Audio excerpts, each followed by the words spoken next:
Hello మామ వచ్చేసిన మీకోసం అయితే కొత్త వీడియో తెచ్చేసిన ఈరోజు అయితే మా ఊళ్ళో జెండా పండుగ అయితే ఎట్లా జరుపుకుంటామో చూడండి ఒకసారి. గ్రామ పంచాయత్ కాడ కూడా నేను వెళ్లే లోపు అయితే ఇక జెండా బిండా అంతా అయితే రెడీ చేసేసి ఇక దాని తర్వాత అయితే సర్పంచ్ గారు అయితే వచ్చి పూజ అయితే మొదలు పెట్టేసారు. అక్కడ నుంచి అయితే పిల్లలు కూడా వచ్చారు స్కూల్ నుంచి. ఇక దాని తర్వాత అయితే జెండా అయితే ఎగిరేసిన. ఇక జాతీయ గీతం పాడిన వాళ్ళకైతే ప్యాడ్స్ అయితే గిఫ్ట్ అయితే ఇచ్చారు. ఇక దాని తర్వాత అయితే మేమైతే ప్రాథమిక పశువు అయితే కేంద్రం కాడ కూడా అయితే జెండా ఎగిరేసినాం. ఇక దాని తర్వాత అయితే ఇక సంఘం కాడ కూడా ఒక జెండా అయితే ఎగిరేసినాం. దీని చీటింగ్ అంటారు. గ్రామ పంచాయత్ కాడ తప్ప ఏడక అరబొంది లేరు. నాకైతే ముందు ఇస్తారేమో చూద్దాం.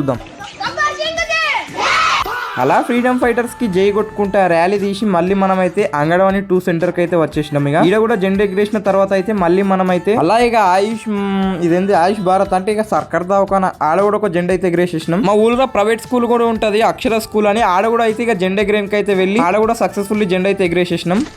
ఇంకెన్ని అంటే ఇంకా చాలా ఉన్నాయి మమ్మ. ఇక చూపెట్టి ఈ పార్ట్ లో సరిపోదు కాబట్టి మీకోసం అయితే పార్ట్ 2 అయితే చేస్తా. నా ఛానల్ కి అయితే 68 మంది సబ్స్క్రైబర్స్ ఉన్నారు. Please subscribe.